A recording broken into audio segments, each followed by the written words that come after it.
Ezekiel chapter 28. The word of the Lord came to me, Son of man, say to the ruler of Tyre, this is what the sovereign Lord says. In the pride of your heart you say, I am a god. I sit on the throne of a god in the heart of the seas. But you are a mere mortal and not a god, though you think you are as wise as a god. Are you wiser than Daniel? Is no secret hidden from you? By your wisdom and understanding you have gained wealth for yourself and amassed gold and silver in your treasuries. By your great skill in trading you have increased your wealth, and because of your wealth your heart has grown proud. Therefore this is what the sovereign Lord says. Because you think you are wise as a god, I am going to bring foreigners against you, the most ruthless of nations. They will draw their swords against your beauty and wisdom, and pierce your shining splendor.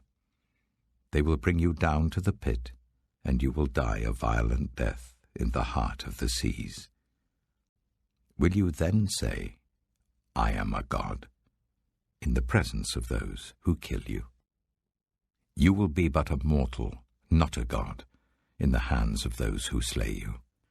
You will die the death of the uncircumcised at the hands of foreigners. I have spoken, declares the sovereign Lord. The word of the Lord came to me, Son of man, take up a lament concerning the king of Tyre, and say to him, this is what the sovereign Lord says. You were the seal of perfection, full of wisdom and perfect in beauty. You were in Eden, the garden of God. Every precious stone adorned you. Carnelian, chrysolite and emerald, topaz, onyx and jasper, lapis lazuli, turquoise and beryl. Your settings and mountings were made of gold. On the day you were created, they were prepared. You were anointed as a guardian cherub, for so I ordained you. You were on the holy mount of God. You walked among the fiery stones. You were blameless in your ways from the day you were created till wickedness was found in you. Through your widespread trade, you were filled with violence, and you sinned. So I drove you in disgrace from the mount of God, and I expelled you, guardian cherub, from among the fiery stones. Your heart became proud on account of your beauty, and you corrupted your wisdom because of your splendor. So I threw you to the earth. I made a spectacle of you before kings. By your many sins and dishonest trade, you have desecrated your sanctuaries. So I made a fire come out from you, and it consumed you, and I reduced you to ashes on the ground in the sight of all who were watching. All the nations who knew you are appalled at you. You have come to a horrible end, and will be no more. The word of the Lord came to me, Son of man, set your face against Sidon. Prophesy against her and say, this is what the sovereign Lord says. I am against you, Sidon, and among you I will display my glory. You will know that I am the Lord when I inflict punishment on you, and within you am proved to be holy. I will send a plague upon you and make blood flow in your streets. The slain will fall within you, with the sword against you on every side. Then you will know that I am the Lord. No longer will the people of Israel have malicious neighbors who are painful briars and sharp thorns. Then they will know that I am the sovereign Lord. This is what the sovereign Lord says. When I gather the people of Israel from the nations where they have been scattered, I will be proved holy through them in the sight of the nations. Then they will live in their own land, which I gave to my servant Jacob. They will live there in safety, and will build houses and plant vineyards. They will live in safety when I inflict punishment on all their neighbors who maligned them. Then they will know that I am the Lord their God.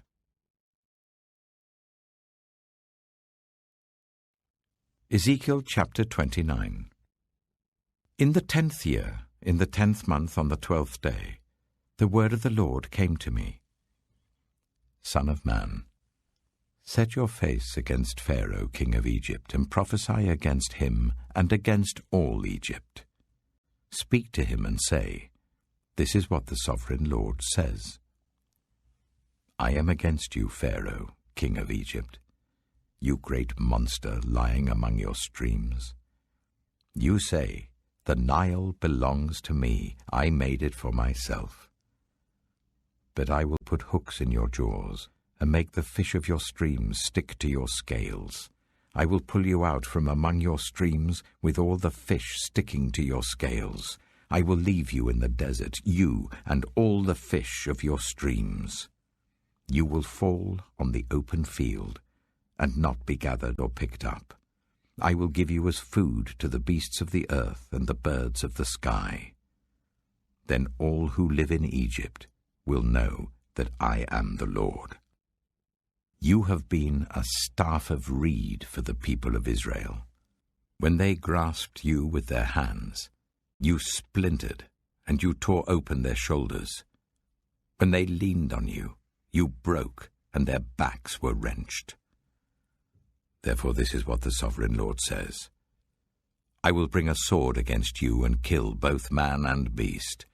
Egypt will become a desolate wasteland. Then they will know that I am the Lord. Because you said, The Nile is mine, I made it. Therefore I am against you and against your streams, and I will make the land of Egypt a ruin and a desolate waste from Migdol to Aswan, as far as the border of Cush. The foot of neither man nor beast will pass through it. No one will live there for 40 years. I will make the land of Egypt desolate among devastated lands, and her cities will lie desolate for 40 years among ruined cities. And I will disperse the Egyptians among the nations, and scatter them through the countries. Yet this is what the sovereign Lord says. At the end of 40 years, I will gather the Egyptians from the nations where they were scattered. I will bring them back from captivity and return them to Upper Egypt, the land of their ancestry. There they will be a lowly kingdom. It will be the lowliest of kingdoms, and will never again exalt itself above the other nations. I will make it so weak that it will never again rule over the nations.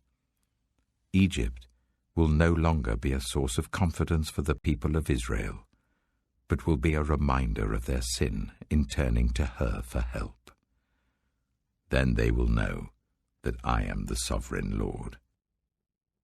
In the 27th year, in the 1st month on the 1st day, the word of the Lord came to me.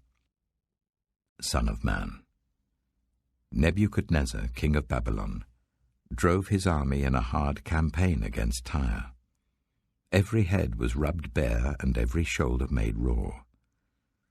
Yet he and his army got no reward from the campaign he led against Tyre. Therefore this is what the sovereign Lord says. I am going to give Egypt to Nebuchadnezzar, king of Babylon, and he will carry off its wealth. He will loot and plunder the land as pay for his army.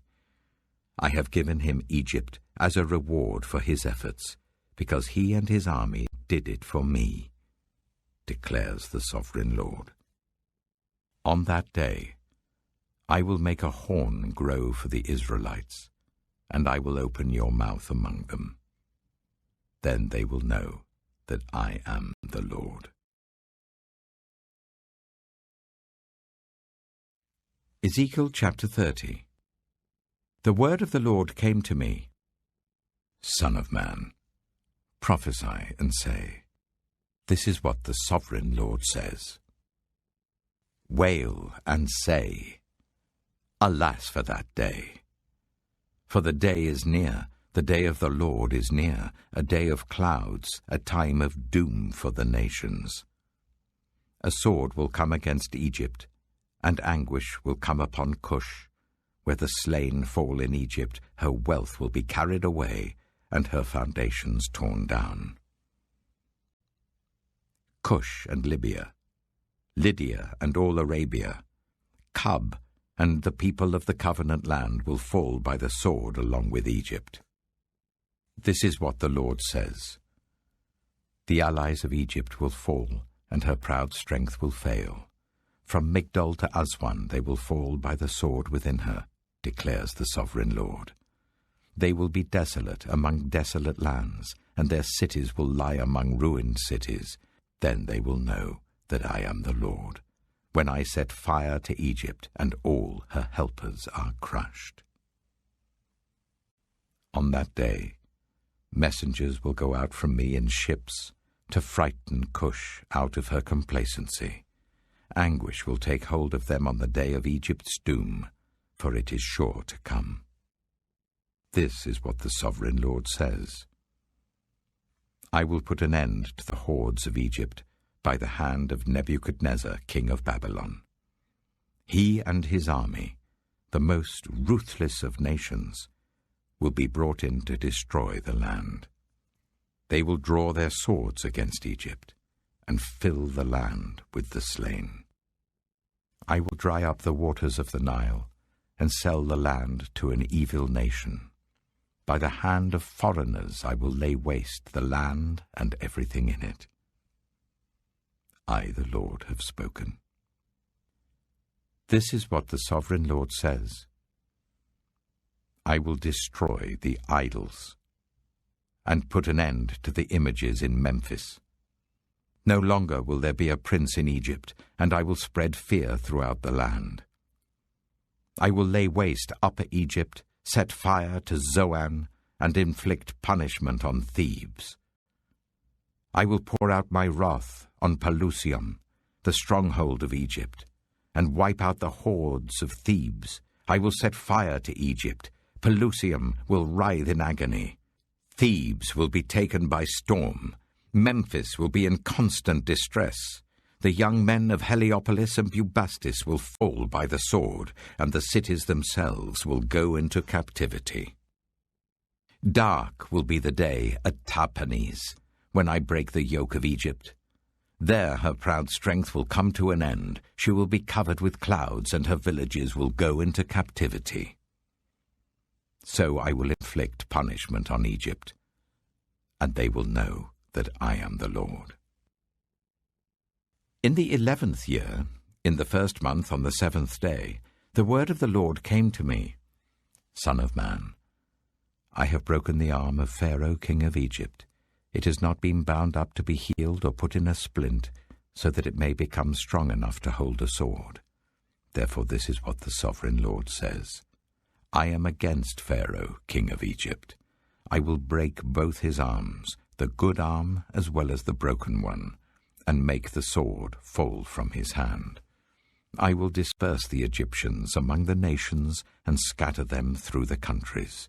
I will strengthen the arms of the king of Babylon and put my sword in his hand. But I will break the arms of Pharaoh, and he will groan before him like a mortally wounded man. I will strengthen the arms of the king of Babylon, but the arms of Pharaoh will fall limp. Then they will know that I am the Lord, when I put my sword into the hand of the king of Babylon, and he brandishes it against Egypt. I will disperse the Egyptians among the nations and scatter them through the countries. Then they will know that I am the Lord.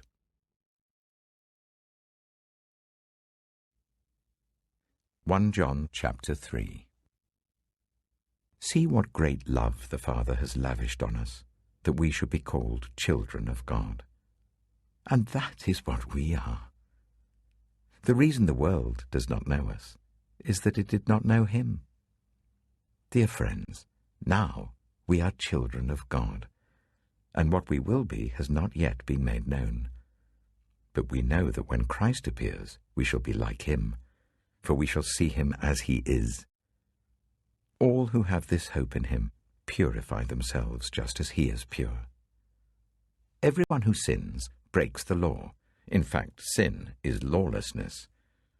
But you know that he appeared so that he might take away our sins, and in him is no sin. No one who lives in him keeps on sinning. No one who continues to sin has either seen him or known him.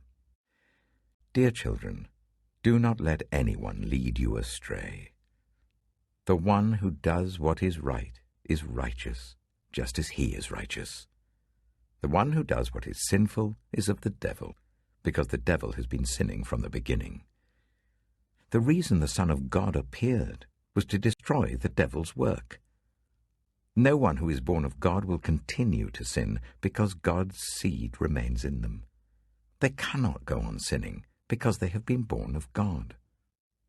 This is how we know who the children of God are and who the children of the devil are. Anyone who does not do what is right is not God's child, nor is anyone who does not love their brother and sister. For this is the message you heard from the beginning. We should love one another. Do not be like Cain, who belonged to the evil one and murdered his brother. And why did he murder him? Because his own actions were evil and his brothers were righteous. Do not be surprised, my brothers and sisters, if the world hates you. We know that we have passed from death to life because we love each other. Anyone who does not love remains in death. Anyone who hates a brother or sister is a murderer, and you know that no murderer has eternal life residing in him. This is how we know what love is. Jesus Christ laid down his life for us, and we ought to lay down our lives for our brothers and sisters. If anyone has material possessions and sees a brother or sister in need but has no pity on them, how can the love of God be in that person? Dear children, let us not love with words or speech, but with actions and in truth. This is how we know that we belong to the truth and how we set our hearts at rest in his presence. If our hearts condemn us, we know that God is greater than our hearts and he knows everything.